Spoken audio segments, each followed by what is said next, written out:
편안하게 고서의 지혜를 전하는 방송 하루입니다. 오늘은 엘라 휠러 윌콕스의 신사상의 지혜와 삶의 의미를 함께 읽어보겠습니다. 편안한 마음으로 들어주세요. 당신은 정말 살아있는가? 이 넓고도 작은 세상을 여행하며 여러 나라의 사람들을 만나보면 한 가지 사실을 깨닫게 된다. 세상에는 살아있으면서도 죽은 것처럼 살아가는 사람이 너무나 많다는 것이다. 그들은 몸만 살아있을 뿐 공기를 마시고 불평만 하며 하루를 살아간다. 그들의 마음은 오직 육체의 필요에만 묶여 있다. 영혼은 깊이 잠들어 있어 모든 영혼을 더 높은 삶으로 이끄는 우주의 목소리를 전혀 듣지 못한다. 그 결과 몸은 늘 불편하고 병들거나 사소한 걱정만 끌어안은 채 살아간다. 그들의 생각은 언제나 육체적인 문제만 맴돈다. 무엇을 먹을까? 이 병은 어떻게 고칠까? 당한 일을 어떻게 되갚아줄까? 경쟁자를 어떻게 앞지를까? 어떻게 하면 빨리 큰 돈을 벌 수 있을까? 하는 생각뿐이다. 그리고 남는 시간에는 다른 사람의 실수를 비난하고 실패한 사람을 헐뜯고 성공한 사람을 시기하며 시간을 보낸다. 세상에는 이런 사람들이 수만, 수백만이 아니라 수천만이나 된다. 혹시 당신도 그들 중 한 사람인가? 그렇다면 당신은 이미 가장 두려워해야 할 상태에 이르러 있는 것이다. 당신은 살아있는 것이 아니라 죽어 있는 것이다. 진정한 당신은 오래전부터 스스로 파놓은 무덤 속에 잠들어 있다. 하지만 지금까지 자신을 올가매던 굴레를 벗어던지고 당신 안의 신성한 존재를 다시 일으켜 세우기로 결심한다면 언제든 새로운 삶을 시작할 수 있다. 어떤 교리를 믿을 필요도 없다. 필요한 것은 단 하나뿐이다. 이기적이고 편협하며 무기력한 삶의 태도를 버리는 것이다. 그저 스스로에게 이렇게 선언하라. 나는 깨어 있다. 나는 이 놀라운 세상의 모든 진리를 받아들인다. 나는 영원한 존재이며 내 삶에는 빛과 기쁨, 건강과 힘만이 존재한다. 그리고 아침마다 오늘 하루에서 아름다운 것을 찾겠다고 다짐하라. 날씨 속에서, 맡은 일 속에서, 만나는 사람들 속에서 무엇이든 좋은 것을 발견하겠다고 다짐하라. 비바람이 몰아치고 눈이 내리며 안개가 세상을 뒤덮는 날에도 마음만큼은 햇살처럼 밝게 만들어라. 지금 하는 일이 마음에 들지 않는다면 먼저 그 일을 사랑하려 노력하라. 그리고 더 자신에게 맞는 일을 늘 마음속에 그리며 그 기회가 왔을 때 기꺼이 맡을 수 있도록 스스로를 준비하라. 오늘 맡은 일이 아무리 마음에 들지 않더라도 일할 수 있다는 사실 자체를 축복으로 여기고 감사하라. 그리고 더 나은 삶을 향해 계속 나아가라. 모든 것은 우리가 충분히 준비되었을 때 찾아온다. 이 법칙은 결코 틀리지 않는다. 자신은 더 나은 삶을 누릴 자격이 있다고 믿을 수도 있다. 하지만 아직 원하는 것을 얻지 못했다면 그 이유는 결국 자기 자신 안에 있다. 만나는 사람들이 불쾌하게 행동하더라도 당신만은 더 온화하고 기분 좋은 사람이 되어라. 당신 안에 가장 좋은 것을 먼저 내어줄 때 상대 안에 가장 좋은 모습도 자연스럽게 드러난다. 세상에 당신이 가진 최고의 것을 주어라. 그러면 세상도 최고의 것으로 당신에게 되돌려 줄 것이다. 하지만 그러기 위해서는 먼저 진정으로 살아 있어야 한다. 하루의 모든 순간 깨어 있어야 한다. 생각도 영혼도 몸도 모두 살아 있어야 한다. 자신을 가두고 있던 돌을 걷어내고 진정한 삶으로 걸어 나오면 당신은 이전과는 전혀 다른 에너지로 살아가게 된다. 걱정과 질병, 가난과 절망은 무겁고 침체된 마음에 머문다. 생기를 잃은 마음에만 달라붙는 것이다. 진정으로 살아있는 사람에게는 그러한 것이 머물 자리가 없다. 아무리 막막하고 험난해 보여도 끝까지 포기하지 않는다면 반드시 독립과 성공에 이르는 길을 찾게 된다. 물론 시간이 걸릴 수도 있다. 하지만 지금 선택해야 한다면 어떻겠는가? 안개 낀 어두운 계곡에서 조금씩 삶을 잃어갈 것인가? 아니면 오랜 시간과 수많은 노력이 필요하더라도 아름다움과 풍요가 기다리는 험한 산길을 오를 것인가? 아마 당신은 분명 주저하지 않고 산을 오를 것이다. 거대한 바위가 앞을 막아도 넘어설 방법을 찾을 것이다. 천천히 죽어가는 계곡에 머무는 것보다 훨씬 나은 선택이기 때문이다. 어떤 상황에서도 포기하지 않고 끝까지 나아가는 사람은 결국 성공한다. 삶이라는 산을 오르는 동안 정직하고 고귀하며 공정한 사람, 누구에게나 존중받을 만한 사람으로 끊임없이 성장하라. 깨어나라. 진정으로 살아있는 영혼 앞에는 무한한 가능성이 펼쳐져 있다. 그 가능성을 믿고 목표를 향해 힘차게 나아가라. 당신은 무엇을 위해 살아가는가? 한 번쯤 스스로에게 이런 질문을 던져본 적이 있는가? 당신은 무엇을 위해 살아가고 있는가? 성공을 위해 살아가는가? 그렇다면 성공을 위해 지금 무엇을 하고 있는가? 아무리 열심히 일해도 자신의 일을 즐기지 못하고 자부심도 없이 불평만 하며 억지로 버티고 있다면 그것은 진정한 성공으로 가는 길이 아니다. 기쁜 마음으로 한 달 동안 온 힘을 다하는 것이 불평하며 마지못해 1년을 일하는 것보다 훨씬 큰 결과를 가져온다. 지금 어떤 일을 하고 있든 더 자신에게 맞는 일을 만날 때까지는 지금의 일을 사랑하려 노력해야 한다. 그 마음을 바꾸는 방법은 의외로 간단하다. 하기 싫은 일이라도 하루가 지날 때마다 그 일의 끝이 조금씩 가까워지고 있다고 생각하는 것이다. 지금 하는 일이 끝이 없어 보일 수도 있다. 평생 계속될 것처럼 느껴질 수도 있다. 하지만 생각에는 현실을 바꾸는 놀라운 힘이 있다는 사실을 잊지 말라. 생각은 곧 에너지다. 굳은 결심과 더 나은 삶을 향한 열망, 그리고 꾸준한 노력이 함께한다면 어떤 변화든 현실로 만들어낼 수 있다. 반대로 불만과 원망을 품은 채 하는 일에서는 아무리 능력이 뛰어나도 좋은 결과를 얻을 수 없다. 당신은 행복을 위해 살아가는가? 그렇다면 행복을 위해 지금 무엇을 하고 있는가? 형편에 맞지 않는 소비를 하고 있지는 않은가? 필요하지도 않은 물건을 습관처럼 사고 있지는 않은가? 무엇이 몸을 건강하게 하고 무엇이 병들게 하는지는 생각하지 않고 있지는 않은가? 어쩌면 당신은 살아가는데 필요한 것들을 마련하느라 모든 시간과 힘을 쏟기 때문에 불행하다고 말할지도 모른다. 하지만 당신을 지치게 만드는 것은 삶 자체가 아니다. 다른 사람이 만든 기준에 자신을 맞추려는 마음이다. 그런 삶에서는 결코 행복할 수 없다. 행복은 밖에서 오는 것이 아니라 마음속에서 시작된다. 너무도 오래된 말이지만 지금도 변하지 않는 진실이다. 행복은 자기 자신을 존중하는 마음에서 시작된다. 그리고 자기 존중은 자신의 형편에 맞게 살아가는 삶에서 비롯된다. 감당할 수 없는 빚을 지지 않고 남에게 의지하는 삶을 살지 않는 것이다. 차를 탈 수 없다면 걷는 즐거움을 알고 휴가를 떠날 수 없다면 지금 하는 일에서 보람을 찾는 것, 바로 그런 삶이 자기 존중을 키우고 행복으로 이어진다.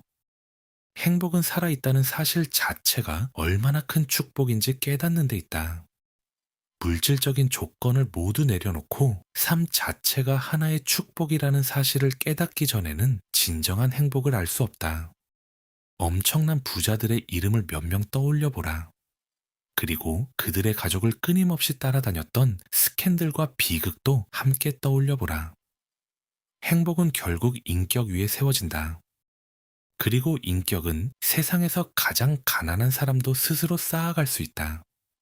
먼저 자신의 마음속에 훌륭한 저택을 지어라. 좋은 책을 읽고 깊이 생각하며 바르게 살아가라. 그러면 행복은 반드시 당신을 찾아올 것이다. 불운을 무시하라. 긴 세월 동안 자신의 삶에 감사하다는 말을 단 한 번도 하지 않는 사람들이 많다.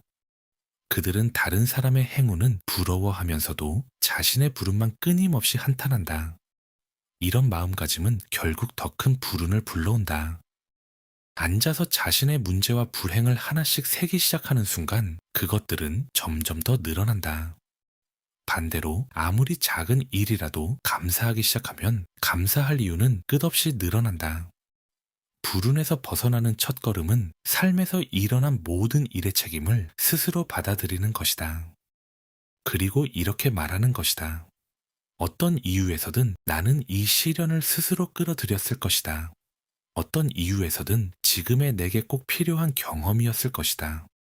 이 경험은 결국 나를 위한 것이며 나는 이 상황을 가장 좋은 방향으로 바꿔 나갈 것이다. 그리고 다시는 누구에게도 불평하지 않겠다. 이런 마음가짐은 반드시 마음의 평안을 가져다 준다. 평안은 희망을 낳고 희망은 용기를 낳는다. 그리고 삶을 더 나은 방향으로 바꿀 기회도 자연스럽게 찾아온다. 매일 자신이 받은 축복을 하나씩 떠올리며 감사하는 사람에게는 씨앗을 뿌리면 반드시 수확을 거두듯이 더 많은 축복이 찾아온다. 우리는 어떤 불운과 불행도 생각의 힘과 흔들리지 않는 믿음으로 성공과 만족으로 바꿀 수 있다. 신의 일부인 우리에게는 불가능한 일이 없다. 고대의 위대한 현자들은 이렇게 말했다. 악을 무시하라. 그들은 악을 부정하는 데조차 힘을 쓰지 않았다. 그저 무시했다. 아예 존재하지 않는 것처럼 대했던 것이다. 그들의 관심은 언제나 삶의 좋은 것들에만 머물러 있었다. 우리는 무엇이든 계속 이야기할수록 그것을 더욱 크게 만들고 더 많이 끌어당긴다. 좋은 일이든 나쁜 일이든 마찬가지다. 자신의 불운과 고민을 계속 이야기할수록 불운과 고민은 더욱 커져간다. 반대로 자신이 받은 축복을 하나씩 떠올리기 시작하면 감사해야 할 축복도 점점 더 많아진다. 자신은 행운을 타고난 사람이라고 믿어라. 그리고 매일 하루에도 몇 번이고 그렇게 선언하라. 이미 자신에게 주어진 축복에 감사하라. 가진 자에게는 더욱 많이 주어질 것이다. 모두에게 필요한 것. 사람들은 시각 장애인이나 몸이 불편한 사람에게는 놀라울 만큼 친절하고 배려심을 보인다. 몸이 불편한 사람들이 세상을 따뜻한 곳이라고 느끼는 것도 바로 이런 인간의 친절 덕분일 것이다. 하지만 조금만 더 깊이 생각해보면 우리 모두는 어느 정도 앞을 보지 못한 채 살아가고 있다.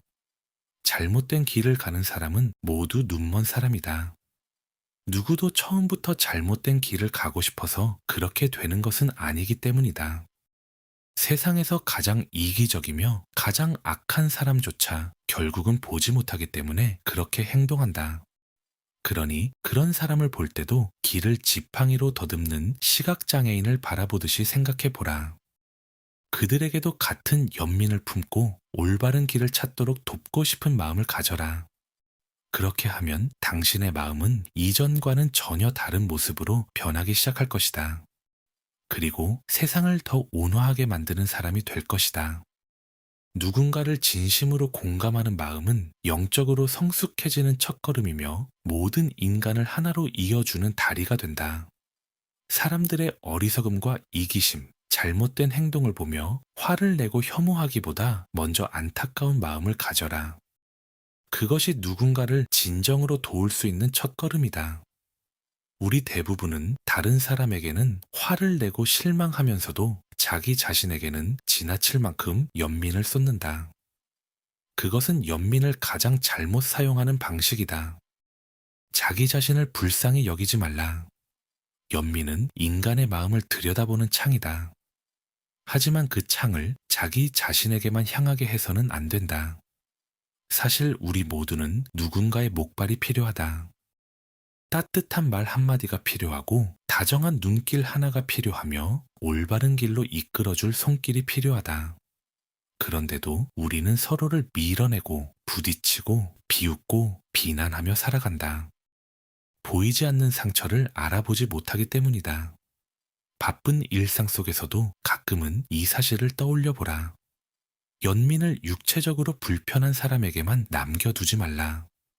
보이지 않는 상처를 안고 살아가는 사람들에게도 온화한 마음을 건네라. 다른 사람을 행복하게 할 줄 아는 사람만이 진정한 행복을 누릴 수 있다. 행복은 어떤 장소가 아니라 마음의 상태이며 결국 우리의 생각이 만들어내는 것이기 때문이다. 고요히 기다려라. 한때 한 여인이 나를 찾아와 설명과 조언 그리고 위로를 구한 적이 있었다. 그녀는 왜 신이 자신의 기도를 외면하는 것처럼 보이는지 알고 싶어 했고 앞으로 어떻게 살아가야 할지 조언을 구했으며 깊은 절망에서 벗어날 위로를 찾고 있었다. 그녀는 이미 중년을 훌쩍 넘긴 나이였다. 그리고 수많은 상처를 안은 채 삶에 완전히 지쳐 있었다. 젊은 시절 그녀는 끝없는 욕망을 품고 살았다. 물질적인 즐거움과 부, 높은 지위와 권력, 사람들의 주목을 갈망했다. 그것들을 얻기 위해 양심까지 저버렸고 주변 사람들의 충고도 귀 기울이지 않았다. 결국 그녀는 바라던 모든 것을 손에 넣었다. 하지만 그것들은 손에 넣는 순간 아무 의미도 없는 허상이 되었고 끝내 재처럼 사라져버렸다. 그 후 그녀는 오랫동안 조용하고 평화롭게 행복하게 살아가며 다른 사람에게 도움이 되는 삶을 살기 위해 애써왔다. 하지만 선한 일을 하려 할 때마다 실망이 찾아왔다. 앞길에는 끊임없이 장애물이 나타났고 조화를 바라던 곳에는 갈등이 생겼으며 질서를 꿈꾸던 자리에는 혼란만 남았다. 결국 그녀는 신을 원망하게 되었다. 신이 마치 미숙한 인간처럼 자신에게 잔인하고 심술궂게 행동한다고 믿었던 것이다. 하지만 문제는 신에게 있지 않았다. 그녀의 마음속에는 과거의 욕망이 여전히 뒤엉켜 있었고 생각은 조화를 잃은 채 흩어져 있었다. 마음은 하나에 집중되지 못했고 끊임없는 갈등과 후회, 자기 연민과 불만이 그녀를 사로잡고 있었다. 바로 그것들이 그녀를 괴롭게 만드는 원인이었다. 그녀는 조용히 침묵 속에 앉아 자신의 영혼에게 이렇게 말했어야 했다. 이제 나는 충분히 배웠다. 배워야 할 교훈은 모두 끝났다. 더 높은 진리를 깨달았다. 신은 언제나 공정하셨다. 지금까지 가르쳐 주신 모든 것에 감사드린다. 이제 내 마음에는 평화가 있다. 하지만 그녀는 그렇게 하지 않았다. 이미 지나간 일을 끊임없이 후회하며 소중한 삶의 에너지를 허비하고 있었다. 그러니 어디를 가든 절망이 따라왔고 새로운 하루가 시작될 때마다 또 다른 시련이 찾아온 것도 어쩌면 당연한 일이었다. 그래서 내가 그녀에게 해준 조언은 단 하나였다. 긴장을 내려놓고 고요히 기다리세요.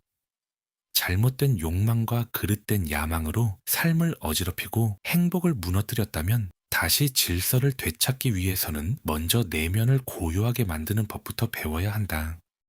상처가 충분한 휴식 속에서 회복되듯이 마음도 침묵과 평온 속에서 치유가 되어야 한다. 그때 그렇게 하지 말았어야 했는데 하고 후회하는 것은 아무런 도움이 되지 않는다. 이미 지나간 일은 되돌릴 수 없다. 그러니 후회에 힘을 쏟기보다 그 경험이 남긴 교훈을 받아들이고 삶의 지혜로 바꾸는 데 힘을 써라. 과거는 이제 놓아주어라. 50살이 되어 돈도 건강도 명예도 모두 잃었지만 다시 부와 건강 그리고 사람들의 존경을 되찾은 사람은 얼마든지 있다. 침묵이라는 망토로 마음을 감싸고 고요히 기다리며 끝까지 믿음을 잃지 않는 영혼에게는 불가능한 일이 없다. 오늘의 가르침을 남겨주신 엘라 휠러 윌콕스님께 깊은 감사와 경의를 표합니다. 앞으로도 귀한 가치를 전하는 전달자로서 여러분과 함께 하겠습니다. 오늘도 끝까지 함께 해주셔서 감사합니다. 여러분의 아름다운 여정을 진심으로 응원합니다. 감사합니다.